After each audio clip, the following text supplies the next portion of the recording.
সবাইকে স্বাগত জানাচ্ছি গ্লোবাল ভিউজে। আপনাদের সঙ্গে আছি আমি সুস্মিতা দাস। আজ জানাবো আন্তর্জাতিক গণমাধ্যমে আলোচিত সংবাদ ও বিশ্লেষণ। ফিলিস্তিনি প্রতিরোধ আন্দোলন হামাসের সামরিক শাখা আল কাসাম ব্রিগেডস জানিয়েছে তাদের যোদ্ধারা রোববার উত্তর গাজার বেইত হানুনের পূর্বে ইসরায়েলি বাহিনীর বিরুদ্ধে এক জটিল অভিযান সম্পন্ন করেছেন। অভিযানের বিস্তারিত জানিয়ে আল কাসাম বলেছে, ইসরায়েলি বাহিনীর গাজা ডিভিশনের কমব্যাট ইন্টেলিজেন্স ব্যাটালিয়নের ব্যবহার করা একটি মিলিটারি স্ট্রং ভেহিকলকে অ্যান্টি ট্যাঙ্ক শেল দিয়ে আঘাত করেছেন তারা। এতে সেনাদের মধ্যে নিশ্চিতভাবে প্রাণহানির ঘটনা ঘটেছে।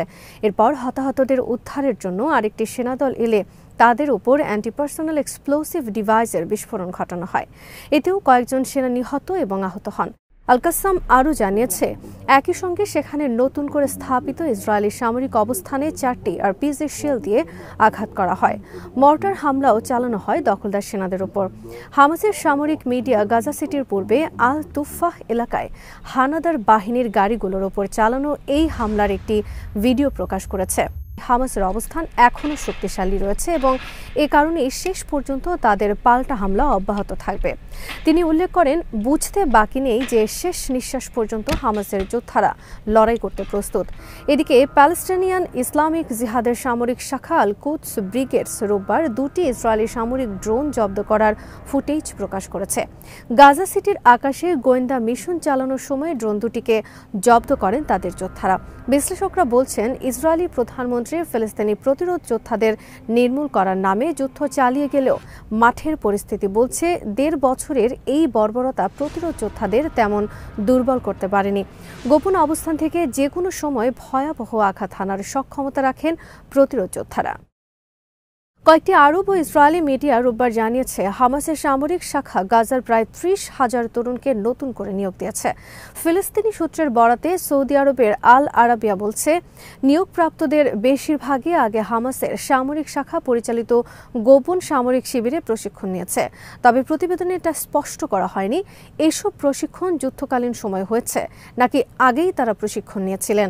নতুন নিয়োগপ্রাপ্তদের গেরিলা যুদ্ধ, রকেট হামলা ও বিস্ফোরক স্থাপনে পারদর্শী করা হয়েছে বলে ইসরায়েলি ওয়াইনেটের খবরে বলা হয়। ওই প্রতিবেদনেও তাদের নিয়োগের সঠিক সময়সীমা উল্লেখ করা হয়নি। তবে অনুমান করা হয়েছে, জানুয়ারিতে স্বাক্ষরিত যুদ্ধবিরতি ও বন্দি বিনিময় চুক্তি ভেঙে যাওয়ার পর মার্চের মাঝামাঝি সময়ে তাদের নিয়োগ দেওয়া হতে পারে। প্রতিবেদন অনুসারে হামাসের কাছে ড্রোন ও দূরপাল্লার ক্ষেপণাস্ত্রের অভাব থাকলেও তারা ইসরায়েলের অবিস্ফোরিত ক্ষেপণাস্ত্র, সেনাদের কাছ থেকে জব্দ করা গোলাবারুদ ও অন্য যুদ্ধ সরঞ্জাম পারদর্শিতার সঙ্গে পুনর্ব্যবহার শুরু করেছেন। ভূমিভিত্তিক বিস্ফোরক ডিভাইস এবং অন্যান্য উন্নত অস্ত্র তৈরিতে এসব ইসরায়েলি উপাদান ব্যবহার করে হামাস বড় ধরনের পাল্টা হামলা চালাচ্ছে বলে উল্লেখ করেছে ওয়াইনেট। ইয়েমেনের প্রতিরোধ আন্দোলন হুথি আনসারাল্লাহ নেতৃত্বাধীন সুপ্রিম পলিটিক্যাল কাউন্সিলের প্রেসিডেন্ট মাহদি আল মাসাদ ন্যাশনাল ডিফেন্স কাউন্সিলের এক বৈঠকে রোববার বলেছেন, ইয়েমেনের উপর মার্কিন আগ্রাসন প্রথম দিনগুলোতেই ব্যর্থতায় পর্যবসিত হয়েছে। নিশ্চিত তথ্যের বরাতে তিনি জানান, বিমানবাহী রণতরী USS হ্যারি ট্রুম্যান তার কমান্ড ও নিয়ন্ত্রণ হারিয়েছে এবং আগ্রাসনের প্রথম দিনগুলোতেই এটি পরিষেবার বাইরে চলে গেছে। তিনি বলেন, রণতরী হ্যারি ট্রুম্যান থেকে একবার বা দুইবার হামলা চালানোর পর এটি ইয়েমেনি হামলায় অকার্যকর হয়ে পড়ে। এরপর অন্যান্য স্থান থেকে হামলা শুরু করে মার্কিন বাহিনী। আল মাসাদ উল্লেখ করেন, এখন ইয়েমেনি সশস্ত্র বাহিনীর কাছে উচ্চমানের গোয়েন্দার সক্ষমতা রয়েছে, যার ফলে মার্কিন আগ্রাসন পরিচালিত হওয়ার আগেই তা প্রতিহত করতে সক্ষম হচ্ছেন তারা। এই সক্ষমতাই ইয়েমেনকে সম্ভাব্য বিশাল ক্ষয়ক্ষতি থেকে রক্ষা করছে। তিনি জোর দিয়ে বলেন, যে ধরনের চ্যালেঞ্জই আসুক তারা গাজার সমর্থনে প্রতিরোধ লড়াই থেকে একটুও সরবেন না। যুক্তরাষ্ট্র ও ইসরায়েল গাজার ফিলিস্তিনি জনগণের উপর আগ্রাসন চালাবে আর আমরা চুপ থাকব, তা হতে পারে না। মার্কিন প্রেসিডেন্ট ডোনাল্ড ট্রাম্পের উদ্দেশ্যে আল মাসাদ বলেন, ইয়েমেনের জনগণ আপনার ক্ষেপণাস্ত্র, বোমা ও বোমারু বিমানকে ভয় পান না। বিশ্বখ্যাত অভিনেত্রী ও মানবাধিকার কর্মী অ্যাঞ্জেলিনা জোলি আবারও গাজার মানুষের প্রতি তার সমর্থন পুনর্ব্যক্ত করেছেন। নিজের ইনস্টাগ্রাম স্টোরিতে গাজা নিয়ে ডক্টরস উইদাউট বর্ডার্সের একটি প্রতিবেদন শেয়ার করেন তিনি। দীর্ঘ 2 দশক ধরে জাতিসংঘের শরণার্থী সংস্থা UNHCR এর শুভেচ্ছা দূত ও বিশেষ দূতের দায়িত্ব পালন করা জোলির শেয়ার করা ওই পোস্টে গাজার পরিস্থিতিকে বর্ণনা করা হয়েছে ফিলিস্তিনিদের ও তাদের সাহায্যকারীদের জন্য এক গণকবর হিসেবে।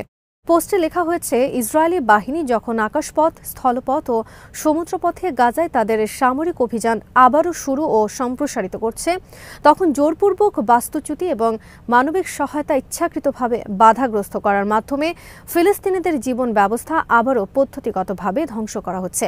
পোস্টে আরও উল্লেখ করা হয়, গাজায় ইসরায়েলের প্রাণঘাতী হামলা মানবিক সহায়তা ও স্বাস্থ্যকর্মীদের নিরাপত্তার উপর স্পষ্ট হুমকি তৈরি করেছে।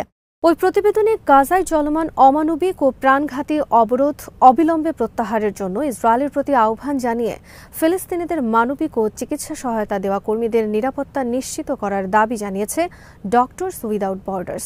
পোস্টে একই ধরনের আহ্বান জানিয়ে একটি টেকসই যুদ্ধবিরতির প্রত্যাশা ব্যক্ত করেন অ্যাঞ্জেলিনা জোলি। গাজায় ১৫ জন জরুরি সেবাকর্মীকে হত্যার পর লাশ পুঁতে রাখার ঘটনায় ইসরায়েলি সেনাবাহিনীর তদন্ত প্রতিবেদনকে মিথ্যাচারে ভরা এবং অগ্রহণযোগ্য বলে প্রত্যাখ্যান করেছে ফিলিস্তিনি রেড ক্রিসেন্ট। রেড ক্রিসেন্টের মুখপাত্র নেভাল ফারসাক এএফপিকে বলেছেন, প্রতিবেদনটি মিথ্যাচারে পূর্ণ, এটি অবৈধ এবং অগ্রহণযোগ্য, কারণ এতে হত্যাকাণ্ডকে ন্যায্যতা দেওয়া হয়েছে এবং দায়ভার এড়িয়ে ফিল্ড কমান্ডের ব্যক্তিগত ভুল বলে চালিয়ে দেওয়া হয়েছে, অথচ বাস্তবতা সম্পূর্ণ ভিন্ন। গত ২৩ মার্চ ভোরে গাজার দক্ষিণাঞ্চল রাফা শহরের তাল আল সুলতান এলাকায় ইসরায়েলি বাহিনী এই হত্যাকাণ্ড ঘটায়। তাদের গুলিতে প্যালেস্টাইন রেড ক্রিসেন্টের ৮ জন কর্মী, সিভিল ডিফেন্সের ৬ জন কর্মী এবং এক জাতিসংঘ কর্মী প্রাণ হারান। ইসরায়েলের সামরিক বাহিনী তাদের তদন্ত প্রতিবেদনে দায় স্বীকার করলেও দাবি করেছে ঘটনাটি একটি অপারেশনাল ব্যর্থতার ফল। তবে রেড ক্রিসেন্ট বলছে, এটি ছিল ইচ্ছাকৃত ও পরিকল্পিত হামলা, যার মাধ্যমে মানবিক সাহায্যকারীদের লক্ষ্যবস্তু করা হয়। ঘটনার পর আন্তর্জাতিক মানবাধিকার সংস্থাগুলো উদ্বেগ প্রকাশ করে এ ঘটনার নিরপেক্ষ ও বিশ্বাসযোগ্য তদন্ত দাবি করেছিল। রেড ক্রিসেন্টের তথ্যমতে নিহতদের মধ্যে ৮ জন সংস্থাটির নিজস্ব কর্মী এবং ৬ জন বেসামরিক প্রতিরক্ষা বাহিনীর সদস্য। তাছাড়া একজন জাতিসংঘের সঙ্গে সংশ্লিষ্ট সংস্থার কর্মী ছিলেন। নিখোঁজ রয়েছেন আরও এক উদ্ধারকর্মী। ফিলিস্তিনি রেড ক্রিসেন্ট সোসাইটি জানায়, নিহতরা আহতদের চিকিৎসা দিতে যাওয়ার সময় ইসরায়েলি বাহিনীর হামলার শিকার হন। হত্যার পর লাশগুলো বালির নিচে পুঁতে রাখেন সেনারা, যার কারণে উদ্ধার কাজ কঠিন হয়ে পড়ে। কিছু লাশে পচন ধরার কারণে শনাক্ত করাও কঠিন হয়। রেড ক্রিসেন্টের চিকিৎসকদের উপর এই হামলা আন্তর্জাতিক মানবিক আইন অনুযায়ী যুদ্ধাপরাধ হিসেবে গণ্য হতে পারে বলেও জানায় সংস্থাটি। অবরুদ্ধ গাজায় ইসরায়েলের হামলায় রোববার আরও ৩৩ ফিলিস্তিনি নিহত হয়েছেন। এছাড়া লেবাননে দখলদার বাহিনীর হামলায় প্রাণ গেছে ২ জনের। এদিকে রোববার ইয়েমেনের একটি জনবহুল মার্কেটে মার্কিন বাহিনীর বোমা হামলায় ১২ জন নিহত হয়েছেন। আল জাজিরা জানিয়েছে, ইসরায়েলি বাহিনী অবরুদ্ধ গাজায় রোববার দিনভর হামলা চালিয়েছে। এর মধ্যে গাজার আল মাওয়াসির তথাকথিত নিরাপদ অঞ্চলেও হামলা হয়েছে। অন্যদিকে দক্ষিণ লেবাননেও একের পর এক হামলা চালিয়ে যাচ্ছে ইসরায়েল। এতে কমপক্ষে ২ জন নিহত হন। গাজার স্বাস্থ্য মন্ত্রণালয় জানিয়েছে, উপত্যকায় ২০২৩ সালের অক্টোবর থেকে ইসরায়েলি আগ্রাসনে মোট মৃতের সংখ্যা বেড়ে ৫১,২০১ জনে পৌঁছেছে।